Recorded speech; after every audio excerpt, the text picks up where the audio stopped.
Bonjour mes amis, on continue notre préparation pour l'examen, n'est-ce pas? Regardez ce que je vous propose. F de Z, c'est Z carré plus Z bar.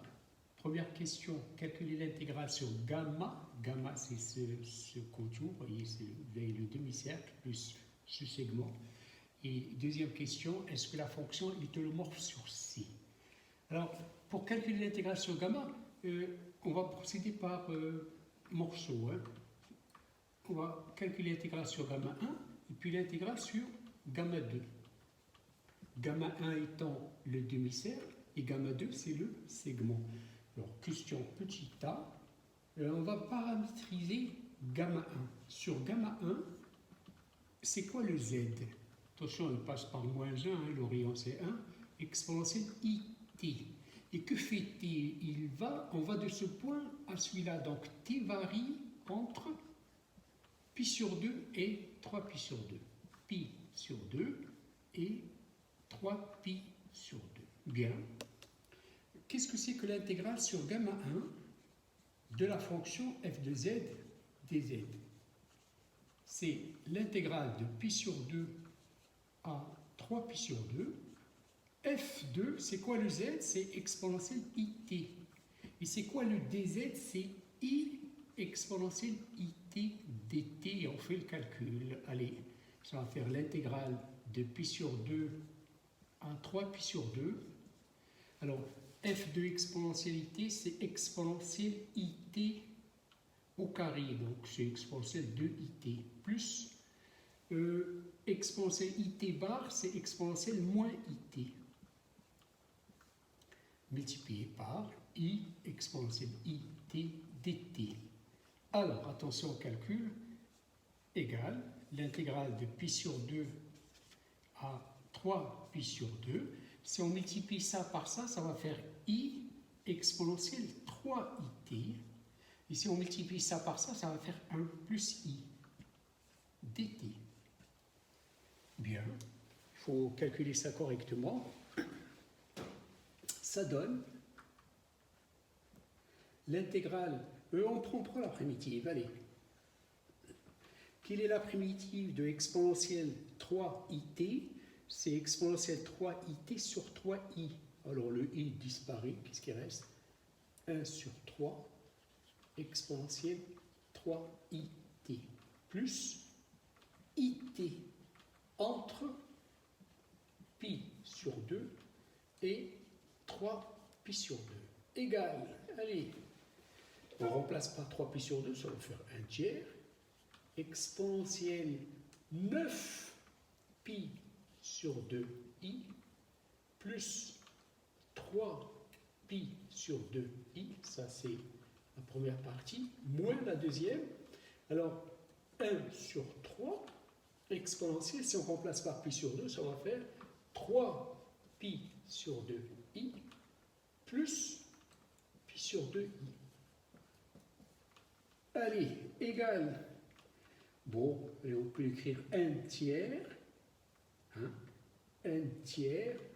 Alors, ce 3, voilà. C'est quoi l'exponentielle? C'est cos 9 pi sur 2 plus i sinus 9 pi sur 2 plus,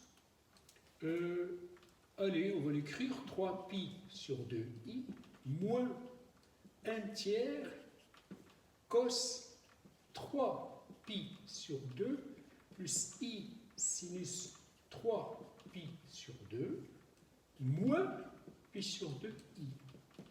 Bien. Alors, 9 pi sur 2, 9 pi sur 2, c'est 8 pi plus pi divisé par 2. Donc, c'est 4 pi plus pi sur 2. On va considérer un peu le 9 pi sur 2 comme le pi sur 2, puisque la différence est 4 pi. Le cosinus ici, c'est 0. Vous pouvez utiliser d'autres moyens. Par exemple, la machine, c'est quoi le sinus? C'est 1. 3 pi sur 2, le cosinus, c'est 0. Et le sinus, c'est moins 1. Bien. Donc, ça donne finalement 1 tiers, là il reste i, 1 tiers i, là, ça va faire plus un tiers i. Et là, 3pi sur 2i moins pi sur 2i, ça va faire 2pi sur 2i, c'est pi i. Résultat final, c'est 2 tiers i plus pi i. Voilà pour la première. Attention, que le premier morceau, hein, ce n'est pas fini. Maintenant, sur gamma 2. Attention, là on fait le tour. Donc là, on va de ce point à celui-là. Sur gamma 2, le z, c'est it, parce qu'on n'a pas de partie imaginaire. It varie de moins 1 à 1. Alors, c'est quoi l'intégrale sur gamma 2 de f de z dz? C'est l'intégrale de moins 1 à 1, c'est t qui bouge de moins 1 à 1, f de it, et c'est quoi le dz? C'est i dt. Et ça donne l'intégrale de moins 1 à 1, c'est quoi f de it? F de it, on remplace dans le f, ça va faire i carré t carré, moins t carré. Et c'est quoi la barre de it? C'est moins it.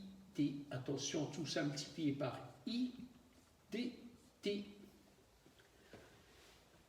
Et ça donne, allez, on prend la primitive, on multiplie par i, on prend la primitive, alors ça va faire moins i t3 sur 3. Et là, le i fois moins i, ça va faire un plus 1. Donc il reste t, et le t va donner t carré sur 2. Crochet, moins 1, 1.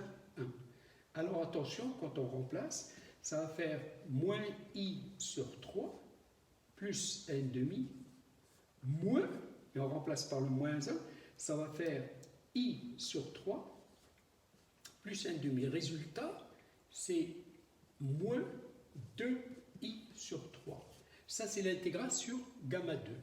Alors naturellement, c'est quoi l'intégrale sur le tout gamma?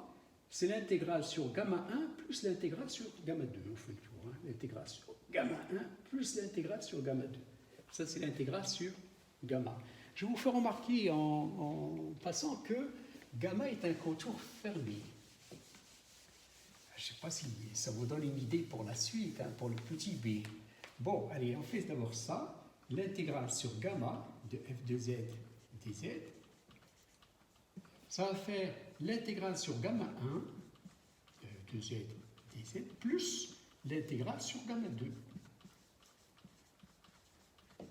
Donc ça donne, allez on va l'écrire, la première intégrale, on a trouvé 2 sur 3i plus pi, plus la deuxième intégrale c'est moins 2 sur 3i.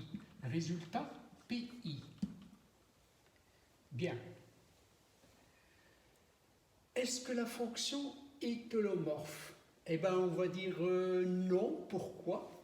Parce que si la fonction est holomorphe, ou si elle était holomorphe, on aurait eu l'intégrale sur ce contour fermé égale à 0. Ça, c'est le théorème de Cauchy.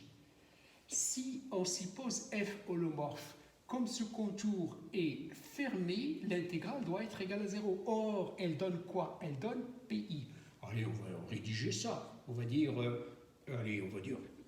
supposons, allez, on va raisonner par absurde, même si c'est un peu trop. Supposons f holomorphe sur C.